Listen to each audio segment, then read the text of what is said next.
امریکی صدر آج فیلڈ مارشل عاصم منیر کے اعزاز میں ظہرانہ دیں گے۔ فیلڈ مارشل عاصم منیر کو ظہرانہ کیبنٹ روم میں دیا جائے گا۔ اس موقع پر فیلڈ مارشل عاصم منیر کی ڈونلڈ ٹرمپ سے اہم ملاقات ہوگی۔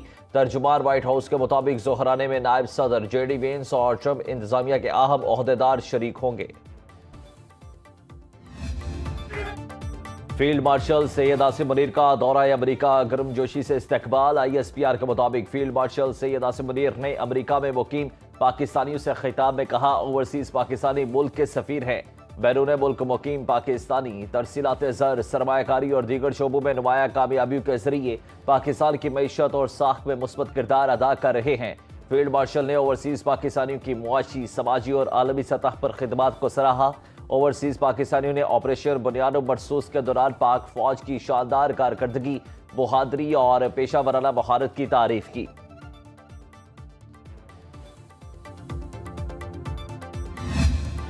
ایران کا اسرائیل کے خلاف آپریشن وعدہ صادق سوم جاری، ایک بار پھر اسرائیل پر بڑا حملہ کر دیا۔ تل ابیب پر 20 سے زائد میزائل داغ دیے۔ تل ابیب میں دھماکوں کی آوازیں۔ اسرائیلی حکومت کی شہریوں کو بنکرز میں جانے کی ہدایت۔ خبر ایجنسی کے مطابق اسرائیل کا آئرن ڈوم میزائلوں کو روکنے میں ناکام رہا۔ ایرانی میڈیا کے مطابق میزائل حملے میں اسرائیلی فوجی اڈوں کو نشانہ بنایا گیا۔ بیت المقدس اور شیربن میں میزائل کرنے کی اطلاعات۔ اس سے قبل ایران نے ہرزالیہ میں اسرائیلی خفیہ ایجنسی موساد کے ہیڈ کوارٹرز کو نشانہ بنایا۔ 3 ملازمین ہلاک۔ ایرانی حملوں میں ہلاک اسرائیلیوں کی تعداد 27 ہو گئی، 600 سے زائد زخمی۔ تل ابیب اور حیفا میں فوجی انٹیلیجنس مراکز پر حملے۔ حیفا ریفائنری کی پیداوار مکمل رک گئی۔ ایرانی حملوں میں کئی عمارتیں زمین بوس۔ ایران کا اسرائیل پر سائبر حملے بھی کرنے کا دعویٰ۔ غزہ سے بھی 2 راکٹ اسرائیل کی جانب فائر کیے گئے۔ ایرانی وزارت دفاع کا کہنا ہے کہ صہیونی حکومت طویل جنگ برداشت نہیں کر سکتی۔ ہم نے ابھی اپنے بہت سے جدید ہتھیار ظاہر نہیں کیے۔ اسرائیل نے نقصانات چھپانے کے لیے ایرانی حملوں کی کوریج پر پابندی لگا دی۔ اسرائیل سے غیر ملکیوں کا انخلاء جاری۔ چین اور روس نے اپنے شہریوں کو اسرائیل چھوڑنے کی ہدایت کر دی۔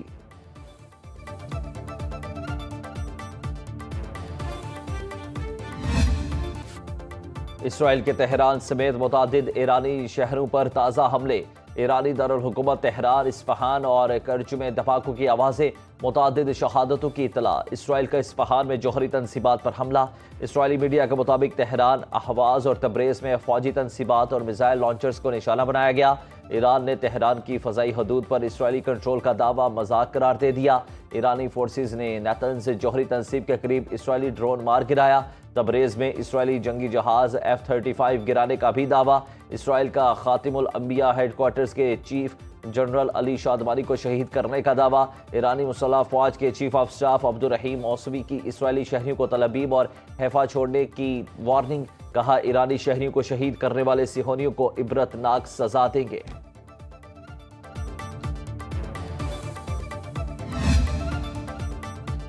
PIA کی خصوصی پرواز ایران میں پھنسے پاکستانیوں کو لے کر اسلام آباد پہنچ گئی۔ PIA کی ایئر بس 320 میں سے 150 پاکستانیوں کو اشکاباد سے پاکستان پہنچایا گیا۔ پرواز میں سفارتی عملے کے اہل خانہ بھی شامل۔ ایران میں پھنسے پاکستانیوں کی بحفاظت وطن واپسی کے لیے PIA کا خصوصی طیارہ اشکاباد پہنچا۔ ایران کی فضائی حدود بندش کے باعث پاکستانیوں کو مشہد سے ترکمانستان کے شہر اشکاباد پہنچایا گیا۔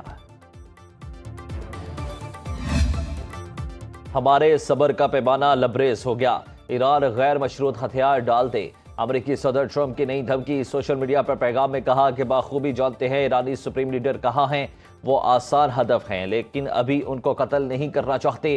ابھی وہ محفوظ ہیں، نہیں چاہتے کہ امریکی شہریوں یا فوجیوں پر میزائل داغے جائیں۔ ہم نے اور ہمارے اتحادیوں نے تہران کا مکمل فضائی کنٹرول حاصل کر لیا۔ صحافی سے گفتگو میں ٹرمپ نے کہا کہ ایران اسرائیل تنازع کا حقیقی حل تلاش کرنا چاہتے ہیں، ابھی ایران سے مذاکرات کا موڈ نہیں چاہتے ہیں۔ ایران اپنا جوہری پروگرام مکمل ختم کر کے ہمارا تجویز کردہ جوہری معاہدہ قبول کرے۔ ٹرمپ نے کہا کہ انہیں نہیں لگتا کہ اسرائیل ایران کے خلاف اپنی کارروائیوں میں کمی لائے گا۔ امریکہ نے مشرق وسطیٰ میں مزید لڑاکا طیارے اور فوجی بھیج دیے۔ ٹرمپ کی زیر صدارت امریکی قومی سلامتی کونسل کا ہنگامی اجلاس۔ ترجمان امریکی محکمہ خارجہ ٹیمی بروس کہتی ہیں کہ امریکی شہری کسی صورت ایران اور عراق کا سفر نہ کرے۔ ہماری پہلی ترجیح جنگ زدہ علاقوں میں موجودہ امریکیوں کی حفاظت ہے۔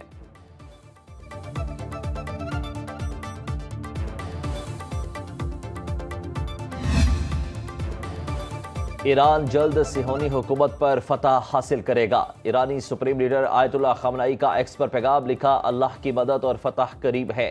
ایرانی وزیر خارجہ عباس عراقچی کا فرانس، برطانیہ اور جرمنی کے ہم منصبوں سے رابطہ، کہا ایران نے جنگ شروع نہیں کی اور نہ خون ریزی جاری رکھنے میں دلچسپی رکھتا ہے۔ ایران سفارتکاری کے لیے سنجیدہ ہے، مذاکرات کی میز کبھی نہیں چھوڑی، مگر اس وقت ہماری توجہ اسرائیلی جوہریت سے نمٹنے پر ہے۔ پاسداران انقلاب کے بریگیڈیئر جنرل احمد واحدی کا کہنا ہے کہ ایران پوری طاقت کے ساتھ طویل جنگ لڑنے کے لیے تیار ہے، ضرورت پڑی تو بہت سا جدید اسلحہ جنگ میں استعمال کیا جائے گا۔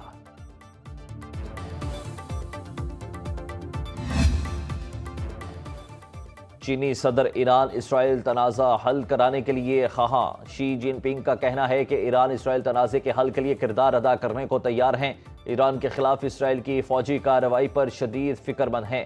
آستانہ میں وسطی ایشیائی ممالک کے سربراہی اجلاس کے موقع پر چینی صدر نے کہا، چین کسی بھی ملک کی خود مختاری، سلامتی اور علاقائی سالمیت کی خلاف ورزی کی مخالفت کرتا ہے۔ فریقین کشیدگی میں کمی پر کام کریں اور حالات کو مزید خراب ہونے سے روکیں۔ چینی وزارت خارجہ کے ترجمان کا کہنا ہے کہ امریکی صدر جلتی پر تیل ڈالنے کا کام نہ کریں۔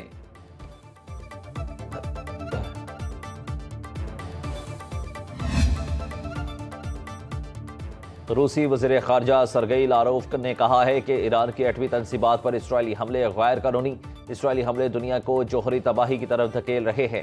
اسرائیل ایرانی جوہری تنصیبات پر حملے فوری روکے۔ روس کی ایک بار پھر ایران اسرائیل جنگ میں ثالثی کی پیشکش۔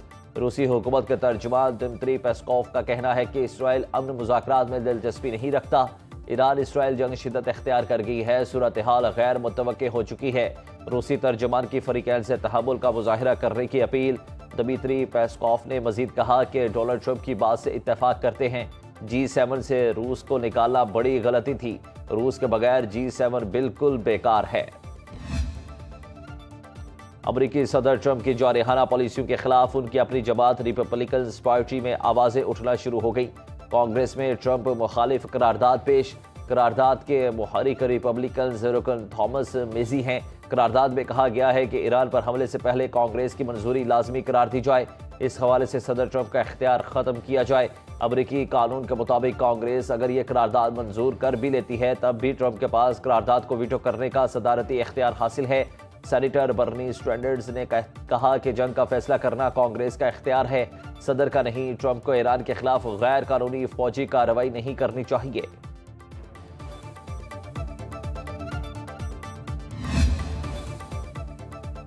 G7 کا ایران کے خلاف اسرائیل کی حمایت کا اعادہ۔ اسرائیل اور ایران میں کشیدگی کم کرانے پر متفق۔ کینیڈا میں اجلاس کے موقع پر G7 ممالک نے اسرائیل کے حق کے دفاع کی حمایت کی۔ مشترکہ اعلامیے میں کہا گیا کہ ایران جوہری ہتھیار حاصل نہیں کر سکتا۔ جرمن چانسلر نے کہا کہ ایران نے مذاکرات نہ کیے تو اس کا جوہری پروگرام تباہ کر دیا جائے گا۔ اسرائیل کی بجائے امریکہ کے پاس ایسا کرنے کی مکمل صلاحیت موجود ہے۔ ایرانی وزارت خارجہ کے ترجمان اسماعیل بقائی کا کہنا ہے کہ G7 ممالک لفاظی کرنے کی بجائے اسرائیل کو جوہریت سے روکیں۔ G7 اجلاس میں بھارت کی سفارتی تنہائی عیاں۔ کینیڈا میں شریک ممالک کے سربراہان کی موجودگی میں بھارتی وزیر اعظم نریندر مودی غیر حاضر۔ بین الاقوامی میڈیا نے بھی G7 اجلاس کی کوریج میں بھارت کا نام اور پرچم منظر عام سے غائب کر دیا۔ G7 اجلاس نے بھارت کو سفارتی سطح پر تنہا ثابت کر دیا۔ اجلاس میں بھارتی وزیر اعظم کو مدعو کرنا صرف رسمی کارروائی ہے۔ ٹرمپ کی جانب سے ملاقات سے انکار پر مودی اور بھارتی میڈیا شدید مایوس۔ سرد جنگ کے بعد پہلی بار ایٹمی ہتھیاروں کے ذخیرے میں اضافہ۔ 9 جوہری طاقتیں ایٹمی ہتھیاروں کی خطرناک دوڑ میں شامل۔ اسٹاک ہوم میں پیس انسٹی ٹیوٹ کی رپورٹ نے تہلکہ مچا دیا۔ رپورٹ کے مطابق بھارت کے ایٹمی ہتھیاروں کی تعداد 172 تھی، جو بڑھ کر 180 ہو چکی ہے۔ پاکستان کے پاس 170 وار ہیڈز تھے، جن میں 2 کا اضافہ ہوا۔ اس وقت پاکستان کے پاس 172 ایٹمی وار ہیڈز موجود ہیں۔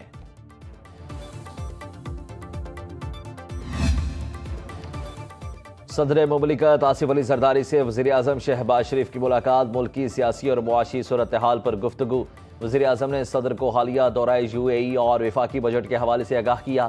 صدر آصف علی زرداری نے کہا کہ وفاقی بجٹ میں کم آمدنی والے طبقات کی فلاح کو ترجیح دی جائے، تنخواہ دار اور پینشنرز اور پسماندہ طبقات کے مسائل حل کیے جائیں۔ صدر آصف علی زرداری نے ایئر ہیڈ کوارٹرز کا دورہ کیا۔ Air chief marshal Zaheer Ahmed Babar Sidhu نے پاک فضائیہ کی آپریشنل تیاریوں پر بریفنگ دی۔ صدر نے پاک بھارت تنازع کے دوران ملکی خود مختاری اور سرحدوں کے دفاع میں پاک فضائیہ کے فیصلہ کن کردار کو سراہا۔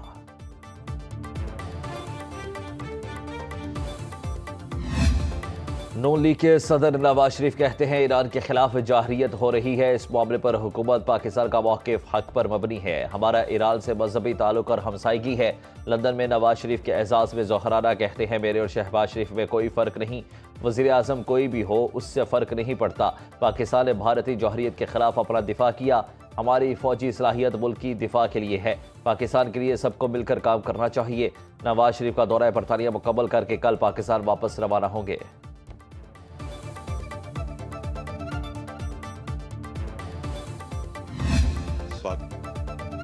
پاکستان اور امریکہ میں تجارتی معاہدے کو حتمی شکل دینے پر اتفاق، وفاقی وزیر خزانہ محمد اورنگزیب کی امریکی وزیر تجارت سے ورچوئل بات چیت، امریکی ٹیرف، تجارت، سرمایہ کاری اور معاشی تعلقات پر تبادلہ خیال، دونوں ممالک کا مذاکرات جاری رکھنے کے عزم کا اظہار، پاکستان اور امریکہ میں تکنیکی سطح پر مزید تفصیلی بات چیت جلد متوقع۔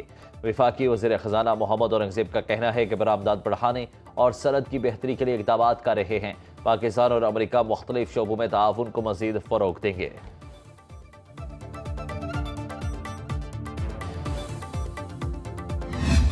انکم ٹیکس بریکٹ پہ میں یہ عرض کروں گا، اس وقت جو گورنمنٹ نے اماؤنٹ تجویز کی ہے جناب اسپیکر 6 لاکھ کی اماؤنٹ بہت کم ہے۔ پورے دنیا نے ٹیکس فری کا بریکٹ جو رکھا ہے کہ اس پہ ٹیکس نہیں ہوگا وہ $14,000 ہے۔ سجیشنز یہ ہوگی کہ یہ عوام کے ساتھ زیادتی ہے، ٹیکس پیئر کا ٹیکس جو سیلری لوگ ہیں ان کے ساتھ زیادتی ہے، آپ منیمم ان کے جو 22 لاکھ ہے 22 لاکھ پہ کوئی ٹیکس نہیں ہونا چاہیے، آپ اوپر والے بریکٹ ضرور بڑھائیں لیکن ان کو ختم کر دیں۔ تحریک انصاف کے چیئرمین بیرسٹر گوہر نے انکم ٹیکس سلیب کو غلطیوں کا پرندہ قرار دے دیا۔ قومی اسمبلی اجلاس میں بجٹ پر اظہار خیال کرتے ہوئے کہا 22 لاکھ روپے سالانہ آمدن تک کوئی ٹیکس نافذ نہ کیا جائے۔ نیب میں اس سال محض 98 کیس فائل کیے گئے، 98 مقدمات کے لیے 7.5 ارب روپے کا بجٹ کیوں مختص کیا گیا؟ قومی اسمبلی کا سیشن آدھا گھنٹہ بھی نہیں چلتا، 16 ارب روپے کا بجٹ کیوں رکھا گیا؟